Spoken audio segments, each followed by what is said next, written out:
అని చెప్పి మీ ద్వారా రైతులకి ప్రజలకి తెలియజేస్తున్నారు. క్వశ్చన్ నెంబర్ 574 రెవెన్యూ మినిస్టర్ గారు.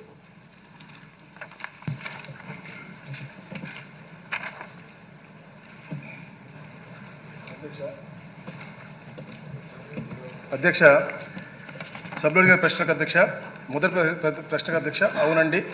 రెండవ ప్రశ్నకు అధ్యక్ష, గత ప్రభుత్వం ముందు చూపు సౌకర్యాలు మరియు నిధులు లేకుండా అధ్యక్ష నూతన జిల్లాలను ఏర్పాటు చేసింది అధ్యక్ష. కానీ కొత్త ప్రభుత్వం వచ్చిన తర్వాత అధ్యక్ష మౌలిక సదుపాయాలు మరియు అవసరమైన సౌకర్యాలన్నీ కూడా ఏర్పాటు చేయడం జరిగింది అధ్యక్ష. తర్వాత సమగ్రమైన ప్రభుత్వ కార్యాలయాన్ని నిర్మించేందుకు అధ్యక్ష ప్రణాళికలు ప్రభుత్వం కలిగి ఉన్నది అధ్యక్ష. థ్యాంక్ యూ అధ్యక్ష. మోహన్ రావు కుమార్. అధ్యక్ష, ధన్యవాదాలు అధ్యక్ష, మీరు అవకాశం కల్పించినందుకు. అయితే ఇది మంత్రి గారు చాలా క్లుప్తంగా ఒక్క సెంటెన్స్తో సమాధానం చెప్పారు. కానీ ఇది రాష్ట్రంలో ఉన్నటువంటి ప్రజలకి చాలా ఇబ్బందుల్లో నెట్టేసింది అధ్యక్ష ఈ బైఫర్కేషన్ ఆఫ్ డిస్ట్రిక్ట్స్ అనేది. నేను సూటిగా మంత్రి గారికి ఒకటి ప్రశ్నిస్తా ఉన్నాను అధ్యక్ష. జిల్లా బైఫర్కేషన్ చేసేటప్పుడు బైఫర్కేషన్ చేసి 5 సంవత్సరాలు పూర్తిగా వస్తుంది అధ్యక్ష. ఇంతవరకు ప్రెసిడెన్షియల్ నోటిఫికేషను ఇచ్చారా? అసలు వితౌట్ ప్రెసిడెన్షియల్ నోటిఫికేషన్ మీరు ఇవ్వకుండా మీరు ఏ రకంగా మీ ఆర్డర్స్ చెల్లుబాటు అవుతాయండి? ఎందుకు నేను అడుగుతున్నానంటే అధ్యక్ష, ఇది చాలా సీరియస్ అధ్యక్ష. గత ప్రభుత్వం మనం రాజధాని అమరావతిని మనం ఇచ్చేస్తే మీరు చట్టం చేయలేదు, కేంద్ర ప్రభుత్వం నోటిఫికేషన్ ఇవ్వలేదు అని మాట్లాడారు అధ్యక్ష. ఈరోజు దీనికి ఉన్నటువంటి స్టాట్యూటరీ శాంటిటీ ఏమిటి అని నేను ప్రశ్నిస్తా ఉన్నాను అధ్యక్ష. రెండవది అధ్యక్ష, మీరు ప్రెసిడెన్షియల్ నోటిఫికేషన్ ఇవ్వనప్పుడు ఏ రకంగా మీరు జోనల్ విధానాన్ని పాటిస్తారు? ఏ రకంగా డిస్ట్రిక్ట్ విధానాన్ని పాటిస్తారు? మీరు రేపు ఏదైనా ఒక నిరుద్యోగి ఒక ప్రభుత్వం నోటిఫికేషన్ ఇచ్చినప్పుడు ఎంప్లాయ్మెంట్కి వెళ్ళేటప్పుడు localisation, local candidate, non local candidate. ఈరోజు ఎర్రస్ట్మైల్ శ్రీకాకుళం డిస్ట్రిక్ట్లో 10 నియోజకవర్గాలు ఉండేవి అధ్యక్ష. ఈరోజు పాలకొండ మన్యం జిల్లాలో ఉంది అధ్యక్ష. విజయనగరం జిల్లాలో ఉంది అధ్యక్ష. లోకల్, నాన్ లోకల్ అని వచ్చేటప్పుడు కంటిన్యూషన్ ఆఫ్ స్టడీస్ 5వ తరగతి నుంచి 10వ తరగతి ఇంటర్మీడియట్ వరకు 7 ఇయర్స్ ఆఫ్ స్టడీస్లో వాళ్ళు ఇప్పుడు ఏ జిల్లాకి మీరు ప్రెసిడెన్షియల్ నోటిఫికేషన్ ఇవ్వకపోతే వాళ్ళు ఏ జిల్లా అని చెప్పి పరిగణించాలి? ఇది రెండో ప్రశ్న అధ్యక్ష. మూడోది అధ్యక్ష, ఈరోజు కూడా మీరు బైఫర్కేషన్ చేశారు అధ్యక్ష. కోర్టుకి ఎక్కడ పోవాలి అధ్యక్ష? వాళ్ళు జిల్లా పరిషత్ అంటే దానికి బైఫర్కేషన్ లేదు అధ్యక్ష. లోకల్ బాడీస్ సెపరేషన్ లేదు అధ్యక్ష. జ్యుడిషియరీ బైఫర్కేషన్ లేదు అధ్యక్ష. అంటే ఎవరు ఎక్కడికి పోవాలో, ఏ పనులు ఎలా చేసుకోవాలో, ఎక్కడ చేసుకోవాలో అనేది కూడా తెలియనటువంటి అగమ్య గోచరానికి నెట్టేశారు అధ్యక్ష గత ప్రభుత్వం. జగన్మోహన్ రెడ్డి గారికి ఉన్నటువంటి తన విచిత్రమైనటువంటి ఆలోచన వలన ప్రజల్ని గందరగోళానికి నెట్టారు అధ్యక్ష. ఈరోజు కూడా అధ్యక్ష 26 జిల్లాలు చేశారు అధ్యక్ష. 26 జిల్లాలకి జిల్లా కేంద్ర కార్యాలయాలు ఉన్నాయా, కలెక్టర్ ఆఫీసులు? అలానే ఇప్పటికి కూడా మీరు పూర్తిగా బైఫర్కేషన్ ఆఫ్ ఎంప్లాయీస్ అది పూర్తి కాలేదు అధ్యక్ష.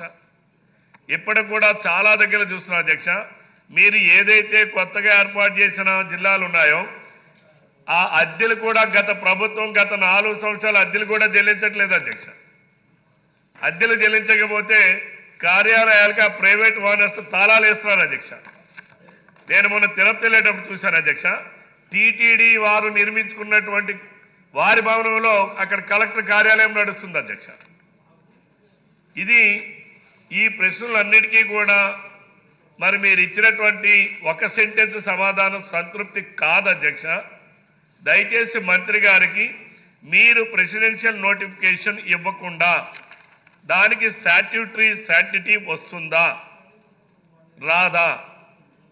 మీరు అది ఎందుకు చేపట్టలేదు? ప్రభుత్వం గడచిన 5 సంవత్సరాల అధ్యక్ష దాన్ని పూర్తిగా నిర్వీర్యం చేశారు అధ్యక్ష. ప్రజలు ఎక్కడికి వెళ్ళాలో తెలియడం లేదు అధ్యక్ష. ఏపీటీ ఇప్పటికి కూడా ఇంకొక ఎగ్జాంపుల్ అధ్యక్ష, నా నియోజకవర్గంలోనే బూర్జు మండలంలో 56 ఎకరాలు టెంపుల్ ల్యాండ్ ఉంది అధ్యక్ష. అంటే నాకు అనుభవం అయిన తర్వాత ఈ ప్రశ్న వేశాను అధ్యక్ష. అది పాలకొండ ఎగ్జిక్యూటివ్ ఆఫీసర్ పరిధిలో ఉంది అధ్యక్ష. పాలకొండ ఏమో మన్యం జిల్లాలో ఉంది అధ్యక్ష, ఇదేమో శ్రీకాకుళం జిల్లాలో ఉంది అధ్యక్ష. ఆ ఎగ్జిక్యూటివ్ ఆఫీసర్ అంటాడు, నేను ఆ శ్రీకాకుళం జిల్లాలో ఉంది సార్, నేను అక్కడ రాకూడదు సార్ అంటాడు. శ్రీకాకుళం జిల్లా ఉండి అడిగితే, మా ఎస్ఐని అడిగితే, అది పాలకొండలు చూడాలి సార్, వారి అక్కడ దేవాలయం ఉంది, ఆ దేవాలయం వాసులు సార్, అది మేము వెళ్ళడానికి లేదు సార్ అంటాడు. అంటే ఇది ఎవరు చూడాలి? కాబట్టి గౌరవ మంత్రి గారు నేను అడిగిన ప్రశ్నలకి సూటిగా సమాధానం చెప్పాలని మీ ద్వారా కోరుతా ఉన్నాను అధ్యక్ష. విజయ్ చంద్ర గారు ఓనెలా. ధన్యవాదాలు అధ్యక్ష. బాబు ఎమ్మెల్యే గారు, దీంట్లో సిగ్నేచర్స్ ఎక్కువ మంది ఉన్నారు, రెండే ప్రశ్న వేయండి. 2 నిమిషాలు అధ్యక్ష. ధన్యవాదాలు అధ్యక్ష. ఆల్రెడీ మీరు చెప్పినట్లు నేను చెప్దాం అనుకున్న విషయాలు ఆల్రెడీ గౌరవ శాసనసభ్యులు అన్నగారు రవికుమార్ గారు చెప్పారు అధ్యక్ష. అయితే మన్యం జిల్లా కూడా కొత్తగా ఏర్పడిన జిల్లానే అధ్యక్ష. అయితే మిగతా జిల్లాలతో పోల్చుకుంటే మా జిల్లాలో ఇంకా ఇన్ఫ్రాస్ట్రక్చర్ అనేది లేనే లేదు అధ్యక్ష. ఒకేలా ఇప్పుడు ఎగ్జాంపుల్ తీసుకుంటే కృష్ణా జిల్లా తీసుకుంటే ఈ డెవలప్మెంట్ జిల్లా ఎన్టీఆర్ జిల్లాకి, కానీ మా దగ్గర ఇంతవరకు కలెక్టర్ ఆఫీస్ ఐటీడీలో నడుపుతున్నాం, ఎస్పీ ఆఫీస్ లేకపోవడం, అయితే ఎస్పీ ఆఫీసులో ఇంకా పోలీస్ సిబ్బంది కూడా ప్రాపర్గా లేకపోవడం కూడా మమ్మల్ని కొంచెం ఆఫీసర్స్ కూడా ఆ డ్యూటీస్ చేయాలనుకుంటా కూడా పెద్ద ఇబ్బంది పడుతున్నారు అధ్యక్ష. ఇంతవరకు 8 ఎంఆర్ఓల అధ్యక్ష ఇప్పటి వరకు ఇంకా అపాయింట్ చేయలేకపోయారు అధ్యక్ష మా జిల్లాలో. అంటే ఒక రెవెన్యూ వ్యవస్థ 8 మంది ఎంఆర్ఓలు లేకుండా ఒక జిల్లా నడుస్తుందనే విషయాన్ని మీకు చెప్పడం జరుగుతుంది అధ్యక్ష. అలాగే ఇంతవరకు జిల్లాలు సపరేట్ అయినా కానీ జడ్పీ ఆఫీస్ కానీ డీసీసీబీ కానీ జరగలేదు అధ్యక్ష. ముఖ్యమైన విషయం అధ్యక్ష, ఇప్పుడు ఉన్న ఆఫీసర్కి అయితే హౌసులు బంగ్లాలు ఉన్నాయి. ఇప్పుడు జిల్లాకి ఆల్రెడీ ఒక యూనియన్ మినిస్టర్ వచ్చారు అధ్యక్ష, అలాగే మన అగ్రికల్చర్ మినిస్టర్ వచ్చారు అధ్యక్ష, మన సివిల్ సప్లై మినిస్టర్ వచ్చారు అధ్యక్ష, ట్రాన్స్పోర్ట్ మినిస్టర్ వచ్చారు అధ్యక్ష. వాళ్ళకి ఉండడానికి కూడా ఒక గెస్ట్ హౌస్ లేని జిల్లా ఏదైనా ఉందంటే అది మన్యం జిల్లా. ఇంతకు ముందు నుంచి కూడా మనకు ఒక ప్రజాప్రతినిధులకంటూ ఒక గెస్ట్ హౌస్ ఉండేది అధ్యక్ష. పొరపాటున లాస్ట్ గవర్నమెంట్లో ఏం చేశారంటే దాన్ని ఆఫీసర్స్ క్లబ్ కింద మార్చేసుకున్నారు అధ్యక్ష. నేను ఇప్పుడున్న ప్రస్తుత కలెక్టర్ గారికి అది జిల్లా అధికారులు వస్తున్నారు, మీరు బాగానే ఉంది, ప్రజాప్రతినిధులు వస్తున్నారు ఇవ్వండి అంటే, లేదండి లాస్ట్ గవర్నమెంట్ అది మాకు ఒక ప్రైవేట్ ప్రాపర్టీగా ఇవ్వడం జరిగింది, ప్రస్తుతానికి మేమే ఉండాలంటున్నారు. మీ ద్వారా మంత్రికి తెలియజేస్తుంది ఏంటంటే అధ్యక్ష, ఆ యొక్క అట్లీస్ట్ ఆ బిల్డింగ్ కాకపోయినా ఆ గెస్ట్ హౌస్ని ప్రజాప్రతినిధులు రేపు మీరు వచ్చినా ఇంకెవరు వచ్చినా కానీ లాస్ట్ సివిల్ ఏవియేషన్ మినిస్టర్ వచ్చిన అందరికీ ప్రస్తుతానికి మా ఇల్లు అనేది గెస్ట్ హౌస్ అవుతుంది అధ్యక్ష.